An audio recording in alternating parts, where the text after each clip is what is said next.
I'm Marilee Caruso. It's Monday, November 10th. Today, a guilty plea for a disgraced Winnipeg police officer. A veteran police officer admits to several offenses, what he pled guilty to, and what the court records reveal. Also today, it's a reputational disaster, to be honest. Canada loses its measles-free status, what local health officials believe is behind the continuing cases. Plus, expanding the use of the veteran's license plate, who's now allowed to get one.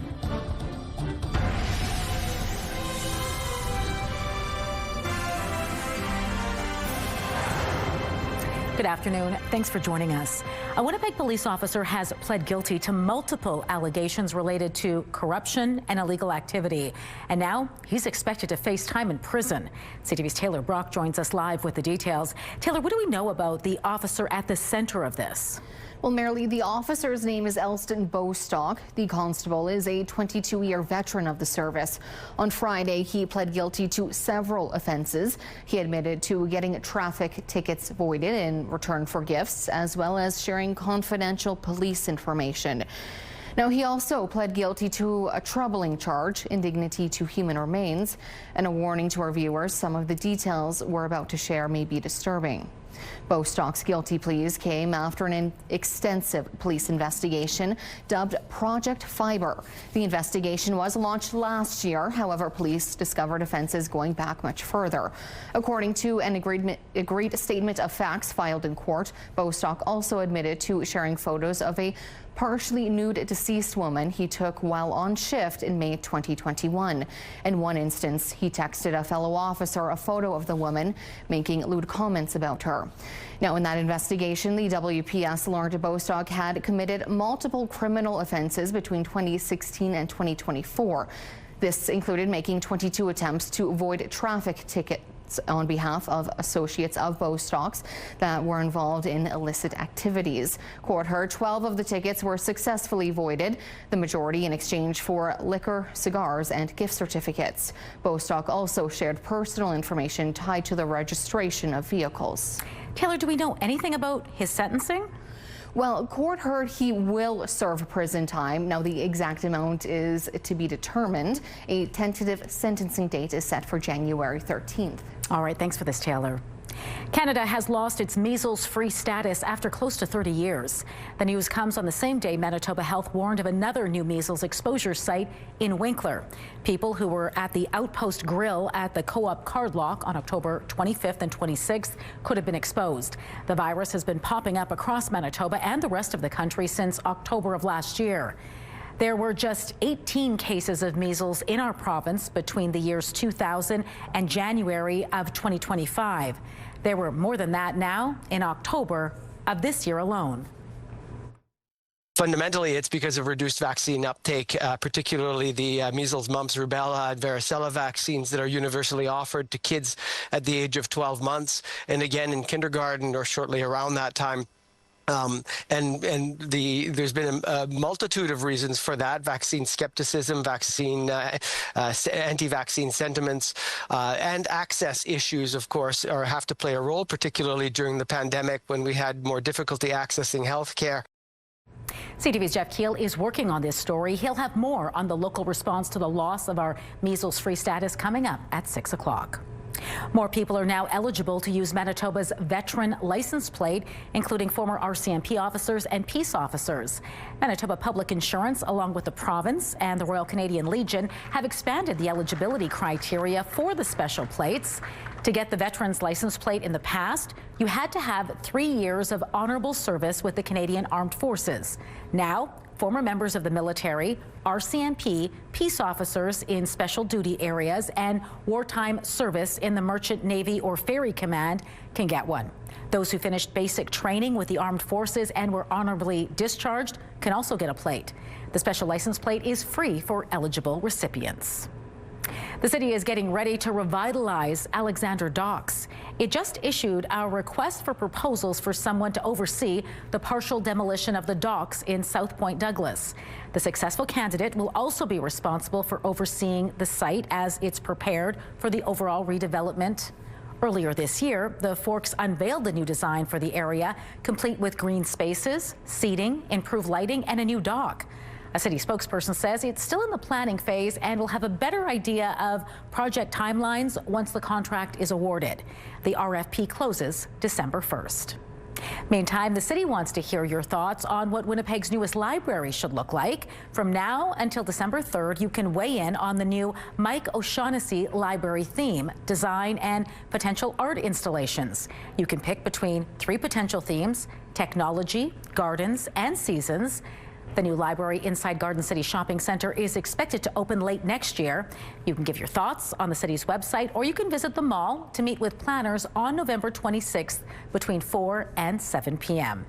All right, let's bring in Colleen Brady now and get a first look at our Skywatch evening forecast. What are you tracking for us tonight, Colleen? Well, I've got to tell you, over the weekend, I've been fielding complaints. The weather complaint office is open for the season now that the temperatures have started to drop below freezing. All in good nature, of course. The good news is from here on out, the temperatures will be rising throughout the night. They won't be skyrocketing, but we'll get back up above freezing for really the next week or so. Really, we'll have a nice warmer air coming in, so that's good. We're also seeing some clouds moving out, but pushing along these flurries or light snow that you're seeing falling through parts of eastern Manitoba into northwestern Ontario. So we'll have a look ahead at those warmer temperatures this week, and of course your forecast for Remembrance Day tomorrow, and a look down the road to Sunday. Of course, that is Grey Cup Day here in Winnipeg. Let's take a look right now through the Bathfitter Live Eye. Bathfitter, your bath and shower experts for more than 40 years.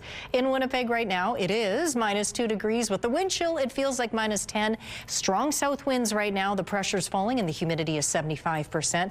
Out in traffic on this Monday afternoon, a live look at Polo Park or Portage Avenue in front of Polo Park. Traffic is fine there, but one traffic note, Abinogi-Mikana approaching St. Mary's. There is a stall blocking the eastbound curb lane. Looking for a salon, something like this. A search for a needle in a haystack. Why this woman spends a day a week at the beach searching for a small item with big importance. We will never forget your bravery, your strength, your sacrifice. The very best and bravest of our nation. These heroic souls stood on guard for freedom. Join the CTV News team and me as Canada comes together to remember. Remembrance Day 2025, Tuesday morning at 10 Eastern, 7 Pacific on CTV.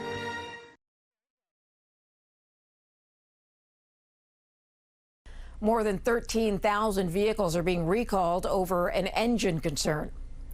Lexus and Toyota models are on the list of vehicles being recalled over a fear the engine could stall. It is only a problem for cars with a 3.4-liter twin-turbo engine. The Lexus models are the GX550 and LX600. For Toyota, it's the Tundra. Toyota recalled 10,000 vehicles last year for a similar problem. Owners will be notified by mail. Here are the closing numbers for the day. The Canadian dollar is up to 71.35. West Texas Intermediate crude is up over $60 today. Western Canadian Select is up a bit to 47.92. And the TSX gained more than 400 points to end the day at 30,316. Those are your business headlines. I'm Marella Fernandez. Market Watch is brought to you by Manitoba Blue Cross. Group health plans for any size business. With the holiday season ramping up, don't you want your front yard to look the best? And it all starts with pots. This is Get Growing. Carla, what do we do with our pots? Well, not all the pots have to go away into the shed for the winter. So why not be expressive? The holiday season is a perfect time that we can be still enjoying a container, at least a welcoming container at the front entrance. So we're showing you how to do porch pots. It's probably one of the trendier things that people like to do. So if you have existing soil, or if you have an area that you've already had some stuff, loosen it up, get it ready to go. Now, it's your choice whether you're wanting to do, there's a lot of people that like to do the birch pole effect that's in there. It just gives it a little bit of a vertical lift that's in it. I'm going to you working there. Okay. So if you can see if you can put that, put them in. And in the center? Yeah, you know what? It depends. It's just like gardening. Is it going to go against the wall, or is it going to be out? Because if it's against the garage or the wall, maybe have everything flowing forward. So you, the designer, has to figure it out. Yeah. I'm going to go central just so nothing topples over. Okay, go for it. I'm no mathematician, but I feel like this is the best. There you go. Okay. So it's sticking up. It's sticking up. You want to make sure that it's well to the bottom because the soil is loose right now. It's got a little bit of moisture in it. But just remember, after this is done, we're going to add a little bit of moisture, and as it freezes, everything is going to lock in. I'm done. So what you can do is design it and how you want to put it into your pot. I love that. So I'm going to let you keep pushing things in. So you're going to push things. I'm going to help you with one. Yes. And I'm going to, as you're doing that and putting some of this in, I'm going to show people what else you can add to it. So we at St. Mary's have a ton of stuff. So what you're looking at is you're looking at magnolias. You're looking at different types of berries. So you may be adding berries into it as well as you're progressing. And the one thing that you're really accenting, and yes, the magnolia indoors or outdoors, choose the berries that you're wanting to put in. And even if you wanted to go a little bit of country, or maybe, I'm just quickly, because I know we're on a time frame, some pine cones. And if it's a little bit of whimsy, I may want to accent it with a little bit of a sleigh accent on the side. Yeah. Or if you have a larger container, I think these lanterns would look beautiful nestled in, and then do an outdoor candle. So there's so much you can do. Well, if I can do it, the kids and the grandkids definitely can do it. This has been Get Growing. Get Growing is brought to you by St. Mary's Nursery and Garden Center. Get a lush yard and garden thanks to expert advice from gardening professionals. In the summer, the beach can be a place to go for a day of fun in the sun. It can also be a place where you can find small items in the sand, and that's exactly what one BC woman tries to do with her weekly walks along the beach. CTV's Adam Sawatsky shows you why. Surrounded by a sea of seemingly gray stones, that's Rosie, dressed in pink. Looking for a stone, something like this. It's something she never knew she could find when she first came here and assumed they were all the same. All the stone has a different color and material. She discovered that about 2 years ago, and almost every week since, Rosie's been searching for one specific type of stone. For example, for crystal. But before she can hold up that stone with this hand, Rosie needs to put away the AirPods she's holding in the other. Sir, I speak with my sister. Oh, I'm so sorry. Oh, sorry. Turns out this was interrupting a call Rosie was having with her sister, who'd been on the other end of the phone this whole time. Her name is Anna. Anna? Yeah. Okay. And where's Anna right now? In other country. And seeing as Anna lives on the other side of the world, Salam, chetari. Rosie comes down to the edge of the ocean that separates them to be as close as she can when they connect over the phone. I'm feeling good because I know she's good, she's going to work, she has a family, she's happy. When she's happy, I'm happy. And even happier to know that every time she'll find one of these specific stones, which she keeps as a souvenir of their happy conversations. I have a lot of stone. Yeah. I keep them together. Yeah. And that on the shelf. Yeah. And that makes you happy. Yeah. But before she returns to her call, Rosie shows why she picks this sort of stone. I don't like on the stone. Because of the way it glows in the light, and reminds her that no matter how far you find yourself from the one you love, the same sun will always shine on you both. Adam Sawatsky, CTV News, Vancouver.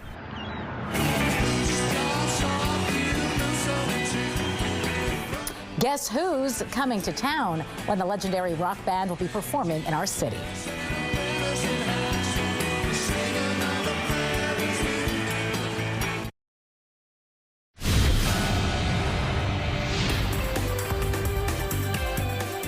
Spotlight sponsored by the Casinos of Winnipeg, presenting Serena Ryder, the Merry Myths Tour. Colleen Brady is back now for Spotlight, and an iconic Winnipeg band featuring two rock legends is returning for a big performance. And I think you can guess who they are.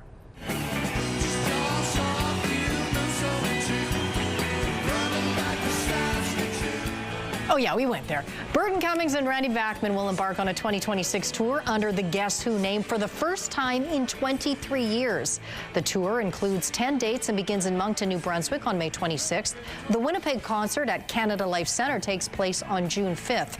Last year, Cummings and Bachman received the rights to the Guess Who trademark after settling a lawsuit with former band members Jim Cale and Gary Peterson. The lawsuit alleged Cale and Peterson formed a cover band to perform and release albums under the Guess Who name while misleading fans into thinking Bachman and Cummings were still involved in the act.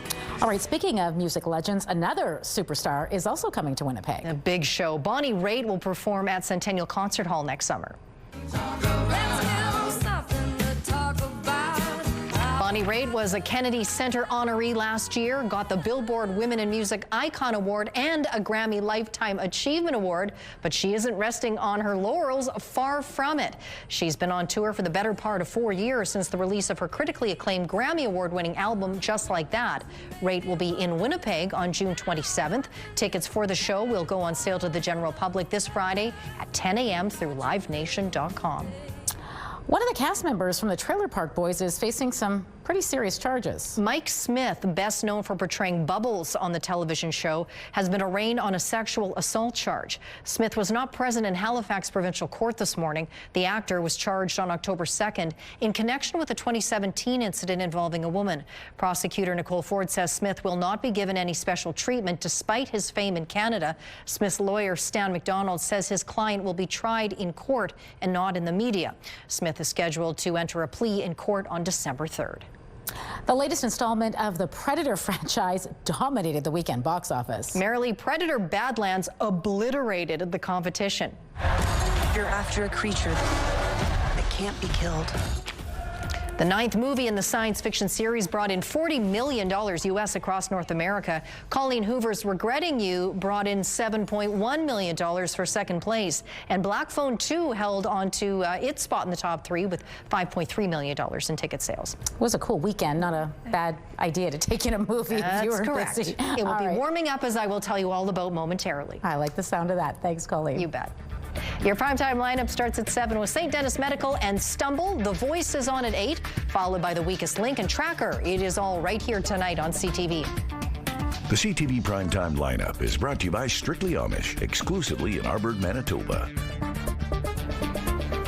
Right now, a live look down onto Confusion Corner. Busy, but everyone seems to be moving well. It is -2 degrees. Look at those winds, very strong and strong south winds and gusty. My goodness, that's a tongue tire. I will have that full forecast coming for you right up.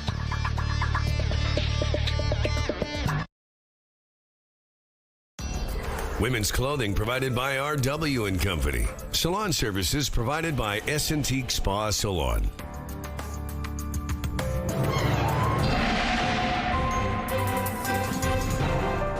CTV Skywatch weather brought to you by South Beach Casino and Resort. Visit southbeachcasino.ca. All right, Colleen promised temperatures are warming up. Did I promise? Yes, I'm holding you to it, too. Well, you know what? In the next few hours, actually, the temperatures will start to rise, and they won't, like I say earlier, they won't skyrocket, but they will get up above freezing. Still a little bit below, but you notice those very strong south winds in Winnipeg right now, just funneling up through the Red River Valley into Winnipeg and further north. Meanwhile, you see the sky is clearing out around Dauphin, but sort of nudging along that light snow that's passing further to the north of Winnipeg. You can see there crossing Lake Winnipeg through the Interlake and eastward on into northwestern Ontario. Kenora has been reporting on again, off again snow grains throughout the last few hours. A little bit more light snow headed your way, but it's a much more potent system that's impacting northern Manitoba tonight. This low is started out over the Northwest Territories and has been crossing Nunavut, sending various forms of precipitation into northern Manitoba, principally snow, and it will do more so tonight as the temperatures, of course, start to drop. More so for central areas and pushing off into the east. Island Lake may see some of the higher mounts, anywhere from 5 to 10 centimeters as possible there tonight. Other areas, though, like Gillam, may see 5 centimeters. You see that the tail of that snow comes right down into parts of northwestern Ontario. But further to the west, you can see here in northern Manitoba, watch for freezing rain there as well. A little further south, even in central areas, perhaps could see a little bit of shower activity, although temperatures will cool. Some areas, though, in the north will also see rising temperatures, but not everywhere in Manitoba tonight, sort of in pockets here and there. But as we get into tomorrow morning, we'll be back up above freezing here in the south, including here in Winnipeg. As we go throughout the day, it's Remembrance Day, of course. Cloudy here for the services in the city. It may be a little brighter out in the southwest earlier in the morning, of course, for that ceremony. Daytime highs will be a little warmer than they have been as of late, but again, temperatures will still be rising in the morning hours tomorrow. So dress for those ceremonies ceremonies. The winds will start to pick up. By overnight as we go into Wednesday, considerable clearing across many parts of the province, and then we'll see sunshine return as we get to Wednesday. So for tonight, temperatures rising throughout the night. We should hit about 2 degrees by tomorrow morning. Partly cloudy. Those strong south winds will ease up by about mid-evening, but they will pick up tomorrow afternoon after the ceremonies out of the northwest. There's a low chance of showers throughout the day. Otherwise cloudy with a high of 5. Sunny and 5 on Wednesday, 5 again on Thursday. We'll see more sunshine, 10 on Friday under a mix of sun and cloud. And then just fast forwarding to Sunday, which is Grey Cup Day here in Winnipeg, a high of -1. Our first weather photo takes us to beautiful Cross Lake, Manitoba. That shot is from Garnet. And this next one was taken by Susan out at the pier at Matlock on Friday. Hard to tell in this photo, but if you zoom in, you can see some icicles there on the pier. Send us your photos to Winnipeg Weather at ctv.ca. The CTV Skywatch Pick of the Day is brought to you by the Manitoba Chiropractors Association. We've got your back. Self-driving cars are already working as cabs in several U.S. cities. They pick up passengers and drive them around with a human operating the vehicle. Soon, though, something similar could happen on farmers' fields, all thanks to a robotic farm machine designed right here in Manitoba. Check this out. It's a prototype farm robot designed by Dr. Jay Wang and his team at the University of Manitoba's Robot Autonomy Lab. It's designed to think on its feet, or wheels in this case. Using artificial intelligence, the robot is able to handle the bumps, ruts, and surprises of real prairie fields, including fields which are now frozen. The soil is almost frozen, and we have the ice and snow on top of that. We have more slippery, but our AI model learn about the dynamics when it moves. So it's just keep the similar accuracy. More testing is still required in order to fine-tune it for future use, but these local researchers hope one day it will help make farming more efficient, precise, and ultimately safer. Pretty cool. It is indeed. All right. And it doesn't mind the cold weather either. Well, no. Hopefully warming up a little bit. You see Friday, 10 degrees. We'll I like take that for mid-November, I like that. won't Right we? into the weekend. Perfect, Colleen. There you go. All right, don't go far. We will be back at 6 o'clock with much more local news. Hope to see you then.